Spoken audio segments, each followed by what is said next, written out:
Торжественное мероприятие ко Дню медицинского работника открывают юные и талантливые участницы ансамбля SD. Сегодня все песни и теплые слова с этой сцены звучат в адрес виновников торжества, врачам всех специальностей и всем тем, кто так или иначе связан с этой профессией. От их грамотного подхода зависит жизнь пациентов. Фатима Кокурхоева посвятила любимому делу 35 лет. Все эти годы она верой и правдой служила своей работе, а выбранной профессии никогда не жалела. По словам Фатимы, самое главное качество, которое должно быть присуще каждому врачу, это сострадание. Раньше, может быть, даже не так, как сейчас выбирали профессии. Сейчас, мне кажется, больше как-то родители влияют на выбор профессии, а в наше время мы, мне кажется, как-то от души выбирали, по зову сердца, как говорится. Мне всегда нравилось, и были родственники у меня среди врачей, среди медработников, и вот так пал мой выбор. Самое важное – это, конечно, человеческое отношение к людям. Вот если мы примем эту боль, это страдание на себя, то я считаю, что врач, медсестра, фельдшер, что он состоялся. Только так. Приветственный адрес к собравшимся от имени ВРИО главы Ингушетии Махмуд Али Калиматова зачитала начальник отдела госнаград Мадина Ужахова. Глава республики в своем пожелании отметил, что каждый из них несет особую миссию, и именно благодаря им пациент обретает шанс на выздоровление. Вы приходите на помощь тем, кому это необходимо. Ваша работа требует высокой компетентности, преданности избранному делу, терпения и милосердия. Вы вносите большой личный вклад в развитие здравоохранения Республики Ингушетия, в сохранение лучших традиций отечественной медицины. Совершенствование системы здравоохранения в числе приоритетных задач для нашей республики и всего государства в целом. В день вашего праздника примите слова искренней признательности за ваш самоотверженный труд, профессионализм и самоотдачу. Магомед Мартазанов учится на 5-м курсе в Ингушском госуниверситете на медицинском факультете.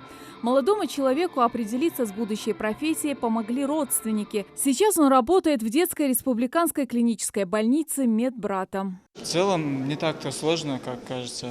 Возможно, с другими профессиями чуть сложнее, а так очень легко, если стараться, если усердно работать. А почему я выбрал медицинский?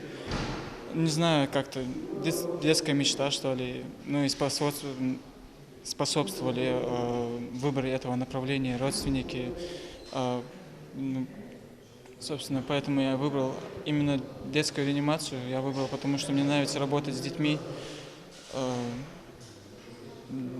С ними не так легко, но мы не ищем легких путей. Мадина Бекбузарова выбрала для себя специальность хирург. Она уверена в том, что с годами ее знания обязательно пригодятся родной республике. Несмотря на то, что девушка учится только на 3-м курсе, твердо убеждена в том, каким должен быть врач-хирург.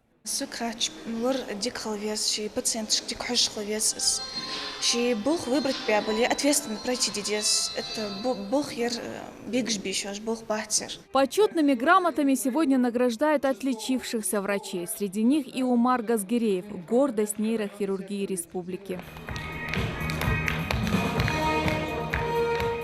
Умар Газгиреев проводит в год сотни сложнейших операций. О нем знают не только в республике, но и далеко за ее пределами. Отделение нейрохирургии при РКБ радует своими успехами. О том, чтобы удалить объемную опухоль, не выезжая за пределы региона, пару лет назад ингушские пациенты могли только мечтать. Но уже сейчас подобные операции проводят в республиканской клинической больнице. Высокотехнологичную медицинскую помощь больным оказывает Умар Газгиреев и его команда опытных врачей. Это одно из самых динамично развивающихся направлений в медицине. Тем не менее, сбавлять темп ингушские врачи не намерены.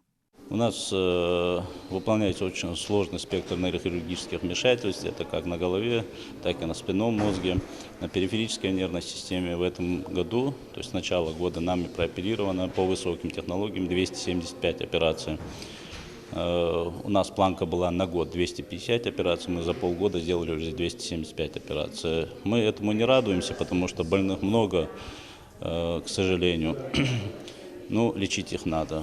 благо есть возможность, не выезжая, получать высокотехнологическую медицинскую помощь у нас на территории республики. Работать в последние годы стало намного легче, отмечают гости торжества. В республике за последние годы созданы все условия для оказания всех видов медпомощи. Помимо этого, уровень самих врачей значительно вырос. У нас очень много квалифицированных, высококвалифицированных специалистов.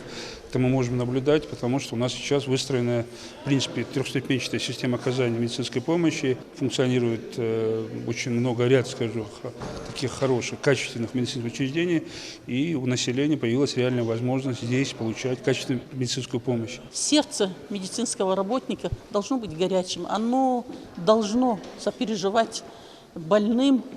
Оказание квалифицированной медпомощи является важным направлением в развитии здоровой нации, отмечает Зарема Альянова. Особый акцент в здравоохранении будет уделяться нацпроектам. Как отмечает министр, за годы усердной работы и развития здравоохранения в Ингушетии удалось сократить детскую смертность, спасти не одну жизнь благодаря новым возможностям, оказывать трехуровневые медуслуги, выявлять и лечить тяжелые заболевания и проводить редкие операции. Самое главное – это отношение к пациенту. Никакая медицинская наука, никакое медицинское оборудование не могут создать комфортные условия для того, чтобы люди были довольны. Есть, конечно, большие достижения, очень большие заслуги. Врач может быть очень высоким профессионалом. Он может выполнять высокотехнологичные какие-то операции. Он может выполнять какие-то клинические протоколы очень серьезные. Но при этом, если врач не умеет обращаться с пациентом, если пациенту не стало хорошо после того, как он получил это лечение, пообщался с врачом, вот надо думать об этом. Конечно, задач очень много здравоохранения, мы об этом постоянно говорим. Конечно, приоритет – это наши национальные проекты, которые позволят нам все-таки модернизироваться, развиваться в дальнейшем. Оснащение у нас будет другой, программы, обучение специалистов, цифровизация, много чего. День врача расписан по минутам, ведь в их работе особенно важна ответственность и профессионализм. Медицинский работник был и остается самым востребованным специалистом. Работа по обеспечению новых возможностей для медиков в регионе будет продолжена и дальше. Светлана Томова, Магомед Дацкиев, Новости 24.